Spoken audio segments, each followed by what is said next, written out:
Hello everyone. Exam warrior में आप सभी का स्वागत है। दोस्तों, करंट अफेयर के प्रैक्टिस सेट को आगे बढ़ाते हुए आज की इस वीडियो में हम प्रैक्टिस सेट नंबर 8 के प्रश्नों को देखेंगे। इसके पहले की वीडियो में हम 7 प्रैक्टिस सेट को कर चुके हैं।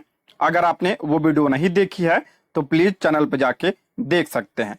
दोस्तों, यह वीडियो सभी एग्जाम के लिए इंपॉर्टेंट है, तो आप लोग वीडियो को लास्ट तक ध्यान से जरूर देखिएगा। और अगर आप इसका पीडीएफ चाहते हैं तो ज्वाइन कीजिए हमारे टेलीग्राम चैनल को, जिसका लिंक आपको डिस्क्रिप्शन बॉक्स या कमेंट बॉक्स में मिल जाएगा। तो चलिए शुरू करते हैं। आज का पहला प्रश्न है, हाल ही में किस भारतीय को व्हिटली गोल्ड अवार्ड 2024 प्राप्त हुआ? इंपॉर्टेंट प्रश्न है। व्हिटली गोल्ड अवार्ड 2024 किसे मिला? तो इसका राइट आंसर हो जाएगा ऑप्शन बी, पूर्णिमा देवी बर्मन को। ऑप्शन बी इसका करेक्ट आंसर हो जाएगा। असम की वन्य जीव विज्ञानी डॉक्टर पूर्णिमा देवी बर्मन को दूसरी बार व्हिटली गोल्ड पुरस्कार, जिसे ग्रीन ऑस्कर भी कहा जाता है, से सम्मानित किया गया है। ध्यान रखिएगा, यह पुरस्कार इन्हें दूसरी बार मिला है और व्हिटली गोल्ड पुरस्कार को ग्रीन ऑस्कर भी कहा जाता है। उन्हें लुप्त प्राय पक्षी ग्रेटर एडजुटेंट स्टार्क, जिसे असमिया भाषा में हरगिला कहा जाता है, के संरक्षण और उसके आर्द्रभूमि आवास के संरक्षण प्रयास के लिए सम्मानित किया गया है। किसके लिए दिया गया है? तो हरगिला के संरक्षण के लिए यह पुरस्कार इन्हें प्रदान किया गया है। उन्हें 2017 में भी इस पुरस्कार से सम्मानित किया गया था। ठीक है, 2024 में और 2017 में 2 बार इन्हें यह पुरस्कार मिल चुका है। ठीक, नेक्स्ट, IQ एयर के अनुसार हाल ही में किस शहर को विश्व स्तर पर सबसे प्रदूषित शहर का दर्जा दिया गया है? यह भी इंपॉर्टेंट प्रश्न है। IQ एयर के अनुसार किस शहर को विश्व स्तर पर सबसे प्रदूषित शहर का दर्जा दिया गया है?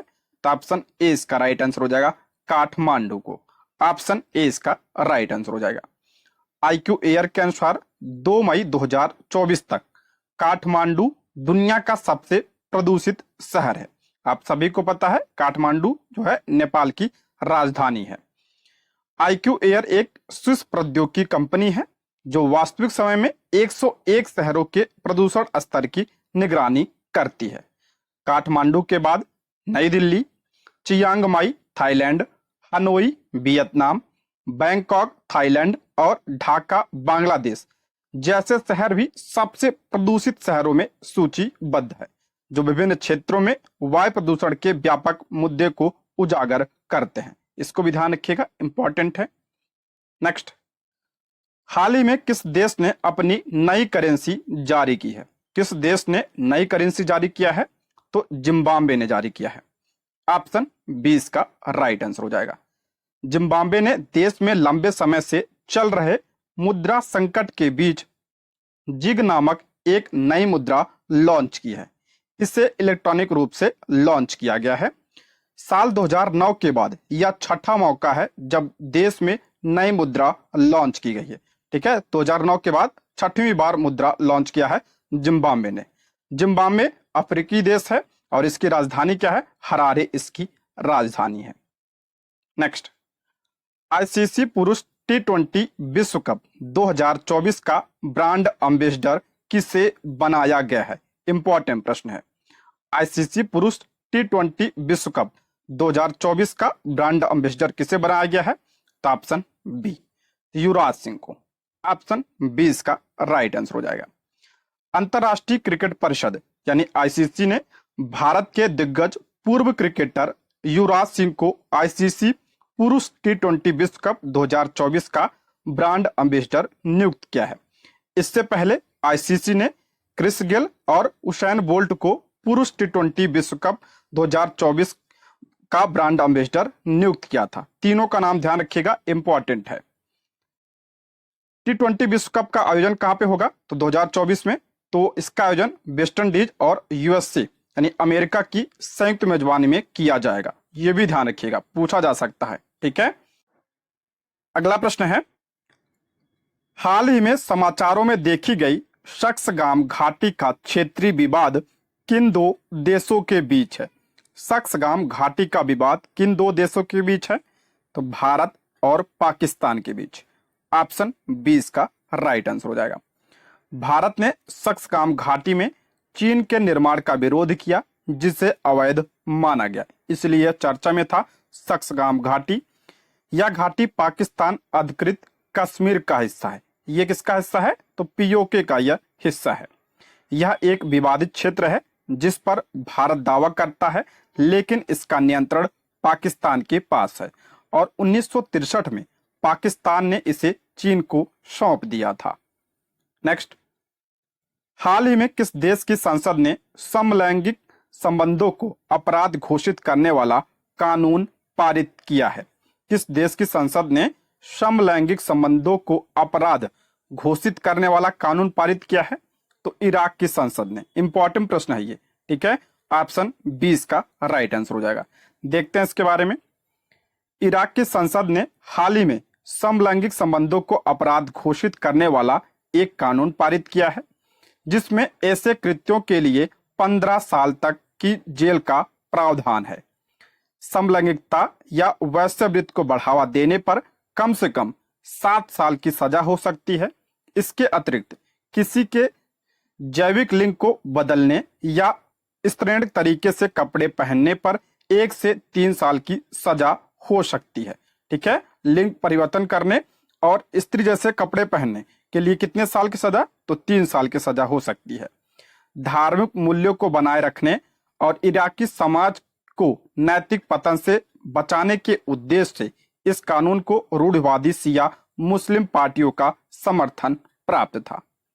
नेक्स्ट, हाल ही में ब्रू समुदाय ने पहली बार किस राज्य के मतदाता के रूप में लोकसभा चुनाव में भाग लिया? मोस्ट इंपॉर्टेंट प्रश्न है। हाल ही में ब्रू समुदाय ने पहली बार किस राज्य के मतदाता के रूप में लोकसभा चुनाव में भाग लिया? तो इसका राइट आंसर हो जाएगा option C, Tripura. Option C इसका राइट आंसर हो जाएगा। 2024 में पूर्वोत्तर भारत के मूल निवासी ब्रू समुदाय ने पहली बार त्रिपुरा के लोकसभा चुनाव में मतदान किया। ध्यान रखिएगा, पहली बार किया है तो इसलिए इंपॉर्टेंट है, परीक्षा में पूछा जा सकता है। मुख्य रूप से त्रिपुरा, मिजोरम और असम में रहने वाले उन्हें विशेष रूप से कमजोर जनजाति समूह का दर्जा प्राप्त है। कुल पात्र ब्रू मतदाताओं की संख्या कितनी है? तो 17,524 है। नेक्स्ट, हाल ही में किस आईआईटी को अपने लागत प्रभावी इन्वर्टर के लिए पेटेंट प्रदान किया गया? मोस्ट इंपॉर्टेंट प्रश्न है आपके लिए, तो इसका राइट आंसर हो जाएगा option A, IIT Patna. Option A इसका करेक्ट आंसर हो जाएगा। भारतीय प्रौद्योगिकी संस्थान पटना यानी आईआईटी पटना ने स्टार्टअप योजना पोर्टेबल पावर टेक्नोलॉजी के तहत विकसित अपने हल्के कॉम्पैक्ट इन्वर्टर के लिए पेटेंट हासिल किया है। यह आविष्कार बैटरी और इन्वर्टर को एक इकाई में एकीकृत करता है जिससे वजन 80% कम हो जाता है। 5 युवा वैज्ञानिकों द्वारा डिजाइन किया गया और एसके ठाकुर द्वारा निर्देशित यह बेहतर बैटरी जीवन के साथ स्वच्छ ऊर्जा उत्पादन का वादा करता है। इंपॉर्टेंट है आपके लिए, तो इसको ध्यान रखिएगा। नेक्स्ट, हाल ही में किसे भारतीय वैक्सीन निर्माता संघ का अध्यक्ष नियुक्त किया गया है? भारतीय वैक्सीन निर्माता संघ का अध्यक्ष किसे बनाया गया है? तो इसका राइट आंसर हो जाएगा ऑप्शन ए, कृष्णा एम एला को। ऑप्शन ए इसका करेक्ट आंसर हो जाएगा। इंडियन वैक्सीन मैन्युफैक्चरिंग एसोसिएशन ने भारत बायोटेक के सह-संस्थापक और कार्यकारी अध्यक्ष डॉक्टर कृष्णा एम एला को अप्रैल 2024 से 26 तक 2 साल की अवधि के लिए एसोसिएशन का नया अध्यक्ष घोषित किया है।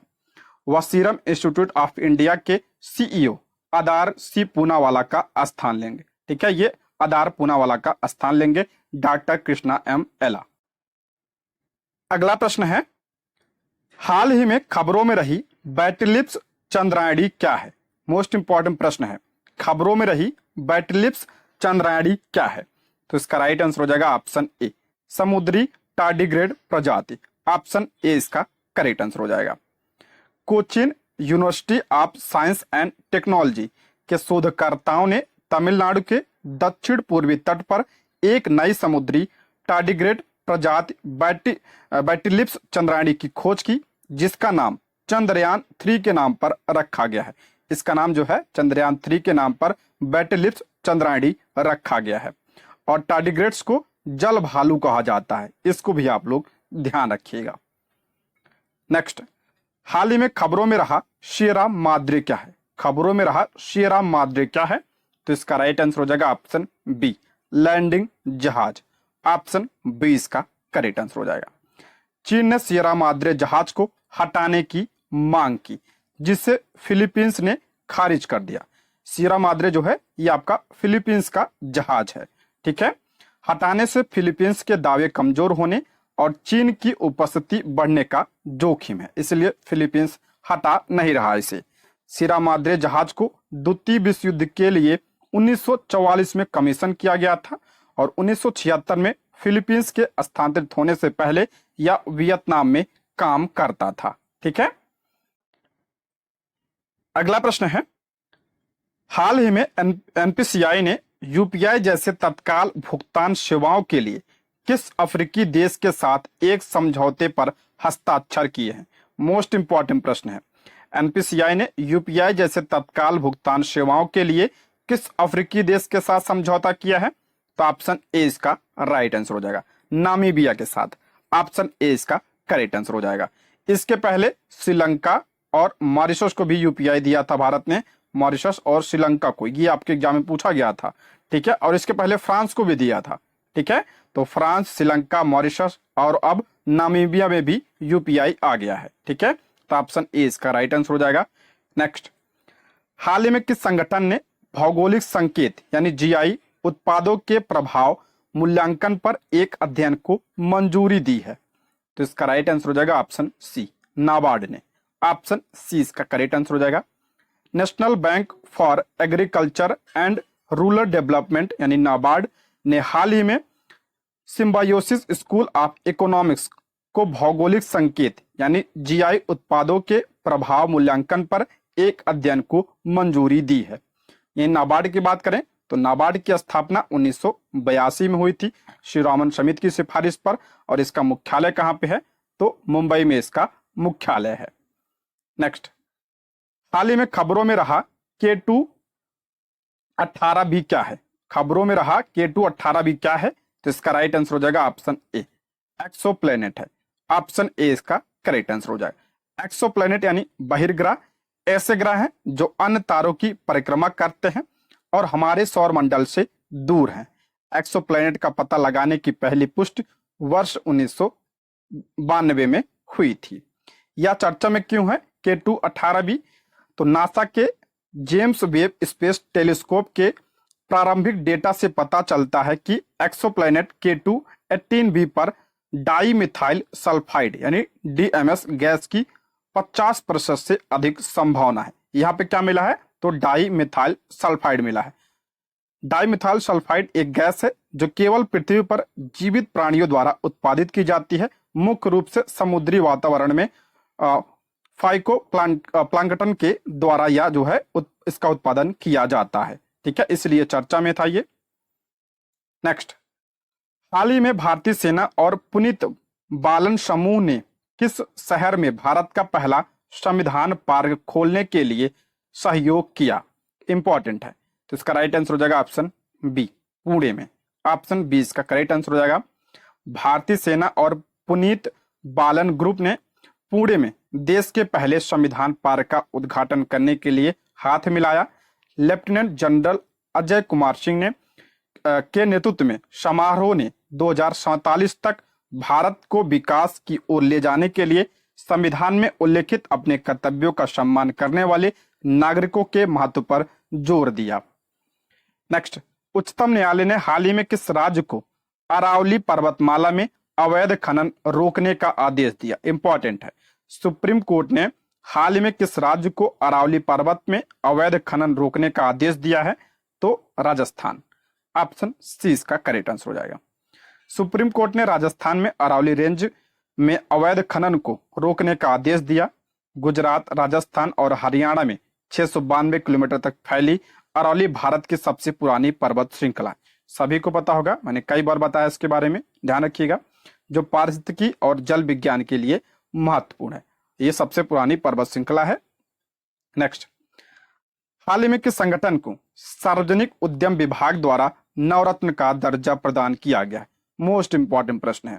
किस संगठन को सार्वजनिक उद्यम विभाग द्वारा नवरत्न का दर्जा प्रदान किया गया है? तो इरडा को। ऑप्शन डी इसका राइट आंसर हो जाए। इंपॉर्टेंट है ये। सार्वजनिक उद्यम विभाग ने भारतीय नवीकरणीय ऊर्जा विकास एजेंसी लिमिटेड इरडा को नवरत्न का दर्जा दिया है। नवीन और नवीकरणीय ऊर्जा मंत्रालय के तहत 1987 में स्थापित इरडा एक गैर बैंकिंग वित्तीय संस्थान के रूप में कार्य करती है। इसकी स्थापना कब हुई थी इरडा की? तो 1987 में इसकी स्थापना हुई थी। नेक्स्ट, हाल ही में खबरों में दिखे राजा रवि वर्मा किस क्षेत्र से जुड़े थे? इंपॉर्टेंट है। राजा रवि वर्मा किस क्षेत्र से जुड़े थे? तो ये पेंटिंग और कला से जुड़े थे। ऑप्शन डी इसका राइट आंसर हो जाएगा। राजा रवि वर्मा की पेंटिंग इंदुलेखा की पहली सच्ची प्रति उनकी 176वीं जयंती पर केरल के किलीमन्नूर पैलेस में प्रदर्शित की जाएगी। इसलिए चर्चा में 1848 में जन्मे वर्मा एक प्रसिद्ध भारतीय चित्रकार थे जो यूरोपीय तकनीकों को भारतीय विषयों के साथ मिलाने के लिए प्रसिद्ध थे। वर्मा की उल्लेखनीय कृतियों में दमयंती टॉकिंग टू ए स्वान और शकुंतला लुकिंग फॉर दुष्यंत शामिल है। ध्यान रखिएगा, राजा रवि वर्मा क्या थे? तो ये क्या थे? चित्रकार थे। नेक्स्ट, हाल ही में क्रिटिकल मिनरल समिट 2024 कहां आयोजित किया गया? क्रिटिकल मिनरल समिट 2024 का आयोजन कहां पे किया गया? तो इसका आयोजन नई दिल्ली में किया गया है। ऑप्शन सी इसका करेक्ट आंसर हो जाएगा।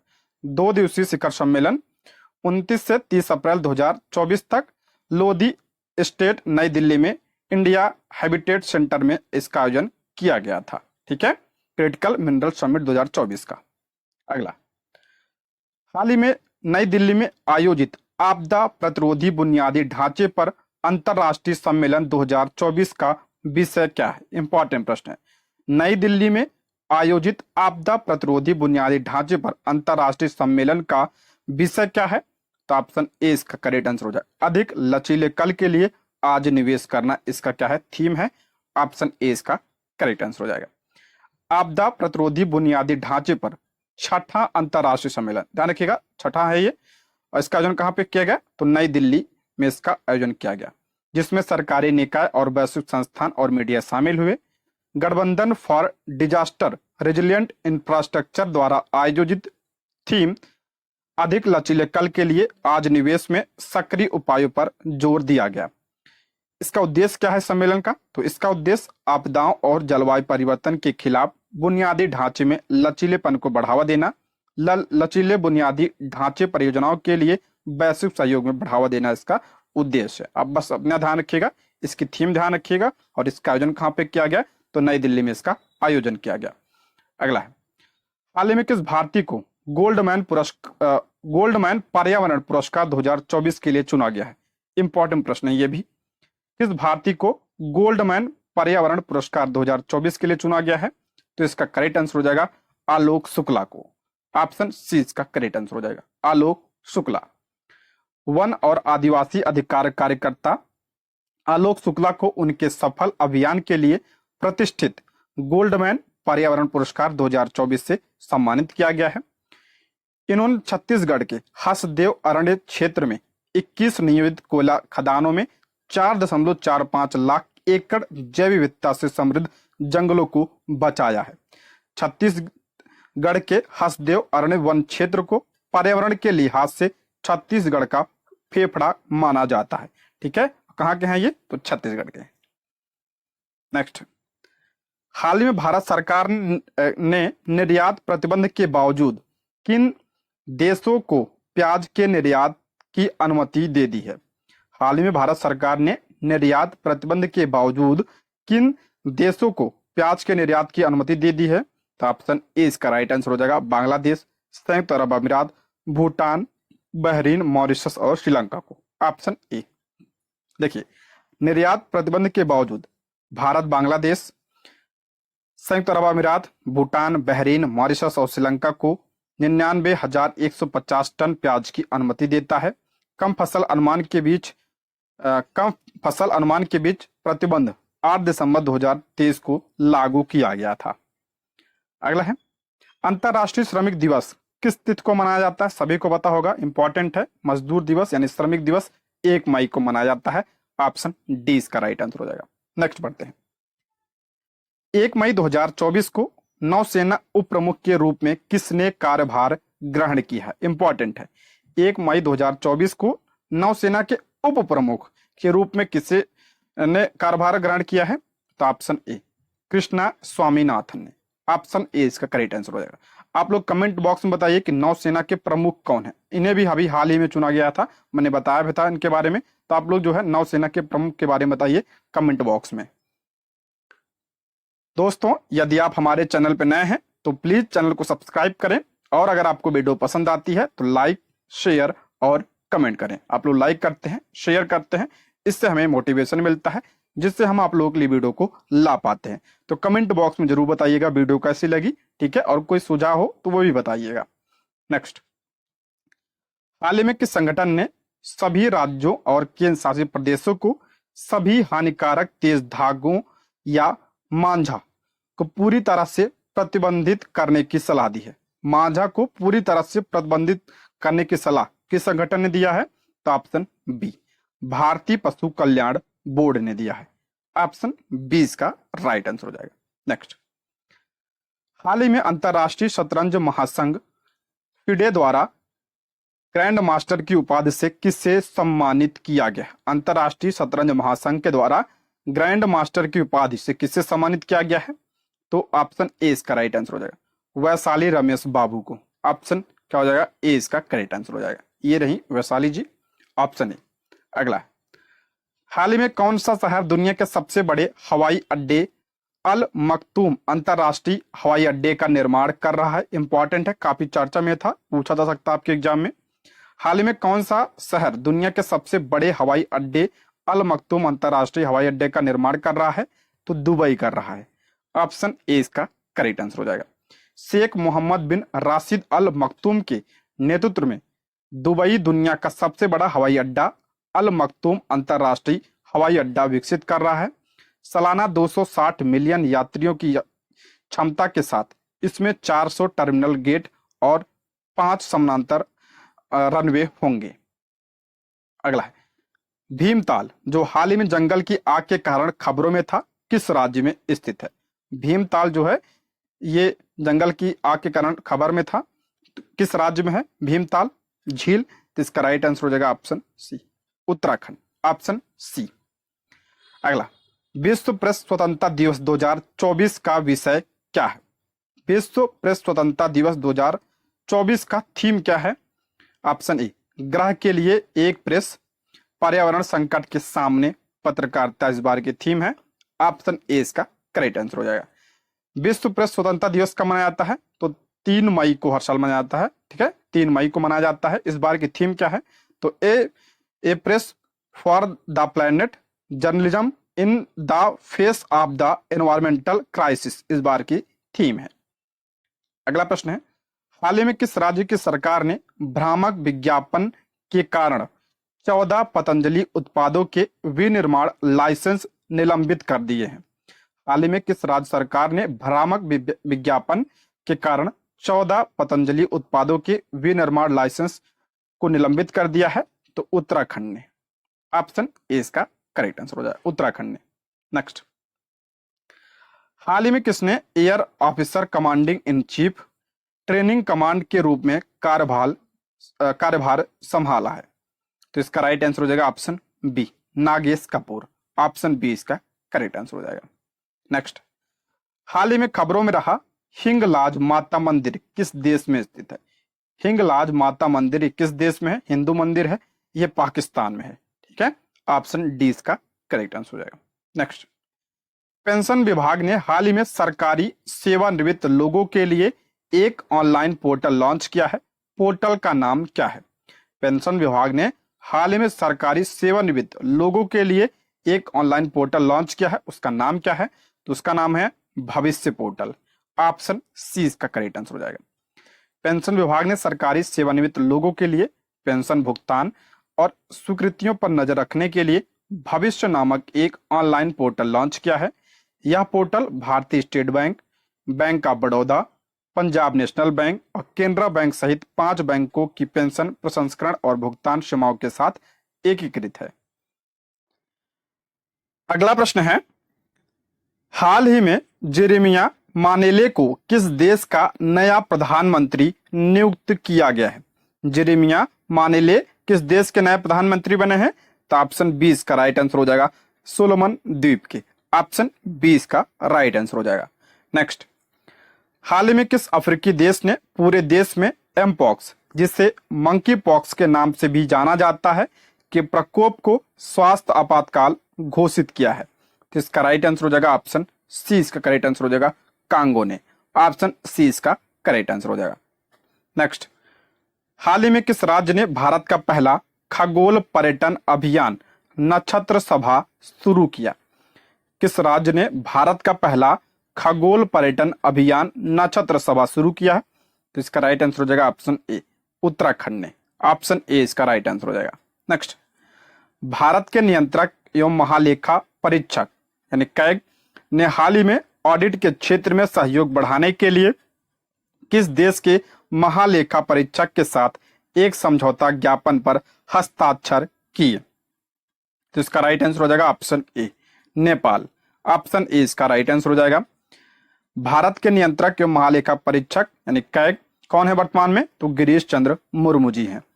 गिरीश चंद्र मुर्मू ने काठमांडू में नेपाल के महालेखा परीक्षक तोयम राया के साथ एक समझौता ज्ञापन पर हस्ताक्षर किया है। एमओयू का उद्देश्य दोनों देशों के ऑडिटिंग संस्थानों के बीच सहयोग को बढ़ाना, सार्वजनिक क्षेत्र के ऑडिटिंग में विशेषज्ञता के आदान प्रदान और पेशेवर क्षमता निर्माण को सुविधाजनक बनाना है। अगला प्रश्न है, हाल ही में उद्योग संवर्धन और आंतरिक व्यापार विभाग में निदेशक के रूप में किसे नियुक्त किया गया है? तो इसका राइट आंसर हो जाएगा ऑप्शन बी, प्रतिमा सिंह को। ऑप्शन बी इसका राइट आंसर हो जाएगा। नेक्स्ट, हाल ही में समाचारों में देखी गई अजरक कपड़ा सिल्क मुख्य रूप से किस राज्य से संबंधित है? अजरक कपड़ा सिल्क किस राज्य से संबंधित है? इसको जीआई टैग प्रदान किया गया है। इसका राइट आंसर हो जाएगा ऑप्शन सी, गुजरात के कच्छ जिले से यह संबंधित है। ठीक है, ऑप्शन सी इसका राइट आंसर हो जाएगा। नेक्स्ट, हाल ही में किस देश ने मारजुआना को कम खतरनाक दवा के रूप में पुनः वर्गीकृत करने का प्रस्ताव दिया है? किस देश ने मारजुआना को कम खतरनाक दवा के रूप में पुनः वर्गीकृत करने का प्रस्ताव दिया है? तो संयुक्त राज्य अमेरिका ने। ऑप्शन ए इसका करेक्ट आंसर हो जाएगा। मारजुआना क्या है? भांग को कहते हैं। ठीक है, भांग को मारजुआना कहते हैं।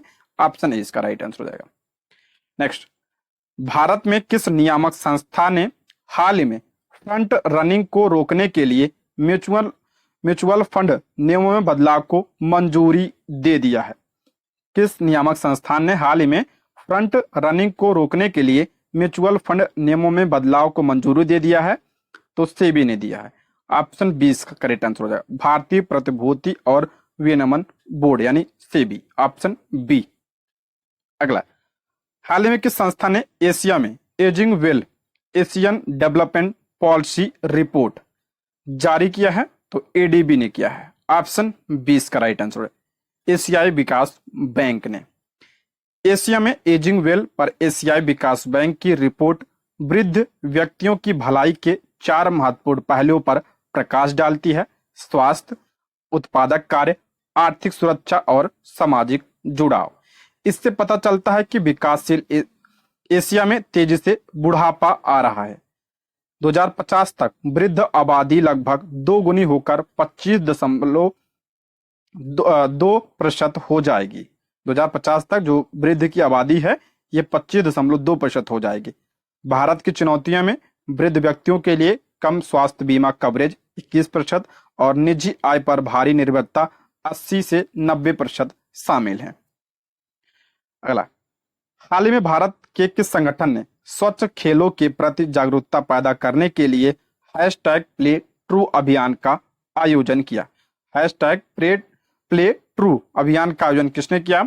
तो इसका राइट आंसर हो जाएगा ऑप्शन ए, राष्ट्रीय डोपिंग रोधी एजेंसी ने। ऑप्शन ए इसका करेक्ट आंसर हो जाएगा, यानी नाडा ने।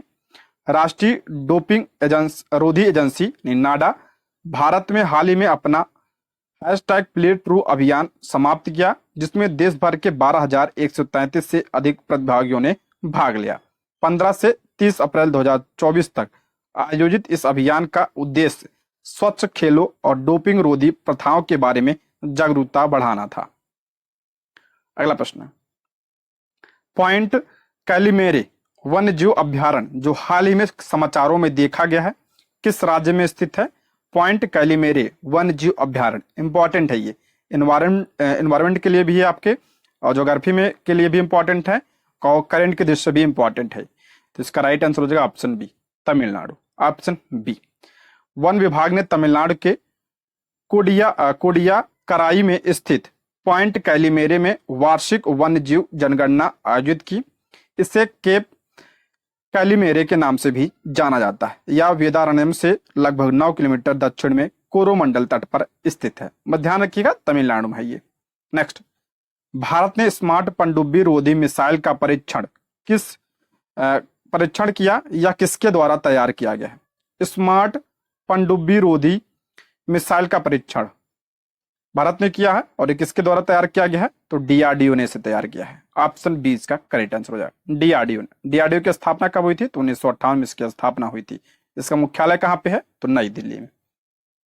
नेक्स्ट, हाल ही में प्रतिभूति अपीली न्यायाधिकरण के पीठासीन अधिकारी के रूप में किसने कार्यभार संभाला? तो इसका राइट आंसर हो जाएगा ऑप्शन बी, न्यायमूर्ति दिनेश कुमार ने। Option B. अगला, कौन सा देश एक यूरोपीय संस्था के साथ 6G तकनीक पर सहयोग समझौते पर हस्ताक्षर करने के लिए तैयार है? तो भारत। ऑप्शन बी इसका राइट आंसर हो जाएगा। नेक्स्ट, सना नामक एआई संचालित समाचार एंकर का विकास किसने किया है? तो इंडिया टुडे ग्रुप ने किया है। ठीक है, ये सना नामक क्या है? AI anchor. Option C. Next, विश्व टीकाकरण सप्ताह प्रतिवर्ष कब मनाया जाता है? विश्व टीकाकरण सप्ताह प्रतिवर्ष कब मनाया जाता है? तो 24 से 30 अप्रैल तक प्रतिवर्ष विश्व टीकाकरण सप्ताह मनाया जाता है। ऑप्शन डी इसका राइट आंसर हो जाएगा। आप लोग कमेंट बॉक्स में बताइए कि टीका की खोज किसने किया था। ठीक है, टीकाकरण की खोज किसने किया था? कमेंट बॉक्स में जरूर बताइएगा, और ये भी बताइएगा वीडियो कैसी लगी। ठीक है, ये रहे आज के प्रश्न। Thank you for watching.